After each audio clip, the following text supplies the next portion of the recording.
मौजूदा भाजपा सरकार द्वारा हाल में पेट्रोल, डीजल, सीएनजी व व्यावसायिक गैस सिलेंडरों में बढ़ती कीमतों को लेकर आज जिला व शहर कांग्रेस के कार्यकर्ताओं ने कचहरी प्रांगण में सरकार विरोधी नारों के साथ जोरदार प्रदर्शन किया। टीम द्वारा शिकायतकर्ता देवकांत त्रिपाठी की शिकायत पर ग्राम की गाटा संख्या 165 और 71 चकमार्ग की पैमाइश कर चिन्हांकन किया। इसी प्रकार शिकायतकर्ता भैयालाल की शिकायत पर ग्राम की गाटा संख्या 410 भूमिधरी भूमि के विवाद को आपसी समझौते के आधार पर निस्तारित कराया गया। उपजिलाधिकारी ने संबंधित अधिकारियों को निर्देशित किया कि भविष्य में भी इस प्रकार संवेदनशीलता और तत्परता के साथ जनता की समस्याओं का समाधान सुनिश्चित किया जाए। ये जाति की राजनीति करते हैं, इनका मुख्यमंत्री बोलते हैं कि जाति की बात करते हैं। हमने सदन के अंदर कह दिया था जाति को जब हम पैदा होते हैं उसी दिन सवेरे हमारे कुटुंब रजिस्टर में लिखी जाती है, हमारे कुटुंब रजिस्टर में लिख दी जाती है और जाति के आधार पर भारतीय जनता पार्टी पक्षपात करती है, पिछड़ों के साथ डाका डालती है। जैसे जालिम सिंह ने कहा 69,000 शिक्षकों की भर्ती में भारतीय जनता पार्टी ने पिछड़ों का पूरा हक मार दिया। आज आप देख रहे होंगे अभी नीट की परीक्षा हुई, मैंने लोकसभा में उठाया था कि भारतीय जनता पार्टी के जमाने में सबसे ज्यादा शिक्षित बेरोजगार है और शिक्षित बेरोजगारों को नौकरी के नाम पर पूरी तरीके से ठगा जा रहा है। जो परीक्षा होती है उसका पेपर पहले ही आउट हो जाता है। अभी आपने देखा होगा 6 दिन पहले कि भारत में नीट की परीक्षा हुई, लाखों लोग बच्चे बैठे, उन्होंने फार्म भरा और फार्म भर के परीक्षा दिया और कहा पेपर आउट हो गया। इस तरीके की ठगी हो रही है।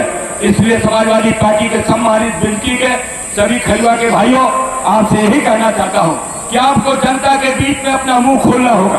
अपना मुंह खोलोगे, आप मुंह खोलोगे तो जीत आपके हाथ में 2024 में हुई थी और जीत 2024 से भी ज्यादा 2027 में आपकी हो सकती है। लेकिन बाणी खोलना पड़ेगा, जबान खोलना पड़ेगा। शादी में जाओगे, बारात में जाओगे, तिरही में जाओगे, बरही में जाओगे, किसी के यहाँ जाओगे तो आपको जबान खोलना पड़ेगा। महंगाई की बात करनी पड़ेगी, आपको किसान की फसल की लूट की बात करनी होगी, आपको पिछड़ों को मिलने वाले आरक्षण की बात करनी होगी, आप दलित भाइयों को मिलने वाले आरक्षण के बारे में, दलित भाइयों के साथ हो रहे अन्याय के बारे में, अकलियत के भाइयों के ऊपर हो रहे पक्षपात के बारे में आपको चर्चा तो करनी होगी।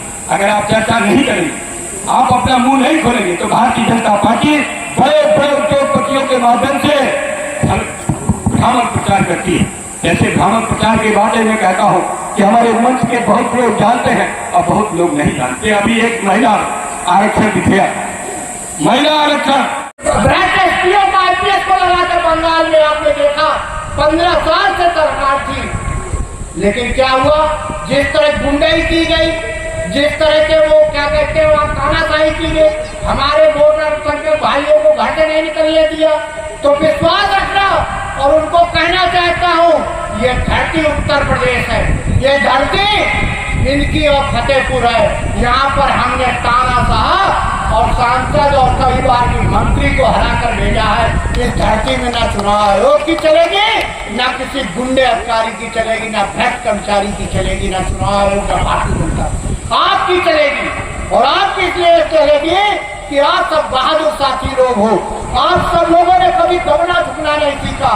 जहाँ तक बात लोग कहते हैं विनती से नहीं जीते, विनती से अभी हम लोकसभा जीते। आपकी कोई कमी नहीं रह जाती है, आप तो पूरा ताकत लगाते हो। जब आपको अच्छा कैंडिडेट मिले सांसद जी तो आपने जिता दिया। जब कैंडिडेट ही अपना कुछ नहीं कर पाएगा तो आपके कहीं कोई कमी नहीं है। जब तक कैंडिडेट 20,000 वोट लेकर नहीं उतरेगा धरती में तब तक चुनाव जीतना आसान नहीं है। कि आप सहमत है या नहीं सहमत है? अगर आपको डर लग रहा हो, आपको कोई भय हो तो आप ताली में बजाना, बता देना कि हम ताली बजाने में नहीं है, हम समाजवादी नहीं है। लेकिन समाजवादी हो आपको 2027 में हर बूथ में भारी बहुमत से साइकिल को जिताना है। अगर साइकिल को जिताना चाहते हो तो हाथ उठाकर जिताओ कि हमने 2024 में जिताया, उससे ज्यादा वोटों से भी हम विधानसभा में बिंदकी में जिताकर भेजेंगे। मैं धन्यवाद देना चाहता हूं। इस कार्यक्रम में उपस्थित विधानसभा अध्यक्ष बिंदकी भाई अनिरुद्ध यादव जी, कार्यक्रम में उपस्थित कीर्ति नगर के अध्यक्ष पूर्व अध्यक्ष रफात भाई, नए भाई मंगर यार जी, नगर अध्यक्ष फतेहपुर भाई हेमू जी और शानदार जिलाध्यक्ष महिलाओं को आरक्षण मिले, ये बात धरती पुत्र मुलायम सिंह यादव ने कहा। धरती पुत्र मुलायम सिंह यादव ने उत्तर प्रदेश के अंदर ग्राम पंचायत, क्षेत्र पंचायत, जिला पंचायत, नगर पंचायत से लेकर महापालिका तक महिलाओं को 33% का आरक्षण दे दिया। मुलायम सिंह यादव ने दे दिया। आज हमारी माताएं बहनें प्रधान होती है, बीडीसी होती है, मेंबर होती है, जिला पंचायत की अध्यक्ष होती है, नगर पंचायत की चेयरमैन बनती है, महापालिका की महापौर बनती है। लेकिन मुलायम सिंह यादव ने लगातार लोकसभा के अंदर कहा नर नारी की समानता। डॉक्टर राम मनोहर लोहिया, बाबा साहब अम्बेडकर का सपना था कि हमको नर नारी के बीच में कोई भेद नहीं करना चाहिए, इसलिए नारियों को भी विशेष अवसर का लाभ देकर उनको भी आरक्षण देना चाहिए। मैं याद दिलाना चाहता हूँ, ये कार्यकर्ताओं की बैठक, इसलिए कार्यकर्ताओं की बैठक में कहना चाहता हूँ, अभी भारतीय जनता पार्टी ने एक नया ड्रामा शुरू किया, एक नया ड्रामा शुरू किया कि महिला विरोधी समाजवादी पार्टी ने लोकसभा के अंदर 2023 में महिलाओं के 33% आरक्षण की बात को रखा और सर्वसम्मत से लोकसभा में और राज्यसभा में 33% महिलाओं के आरक्षण पे बिल को पास करा दिया।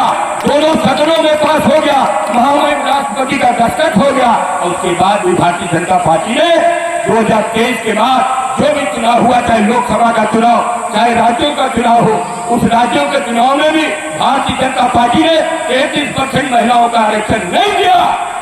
इस बात को मैंने उठाया सदन के अंदर 2025 दिसंबर को कि हमारी महिलाओं को जो कानून बन गया, जो लोकसभा राज्यसभा में पास हो गया है, वो कानून बन गया, महामहिम राष्ट्रपति का दस्तखत हो गया, तो क्यों नहीं लागू करते हो। मैंने सदन के अंदर कहा कि इसको बिना प्रशीलन के ये 543 सीटों में और उत्तर प्रदेश की 80 सीटों में और उत्तर प्रदेश की 403 विधानसभा की सीटों में 33% का आरक्षण लागू करो, ये बात मैंने कहा। इसके प्रत्युत्तर में भारतीय जनता पार्टी ने क्या किया आप जानते होंगे।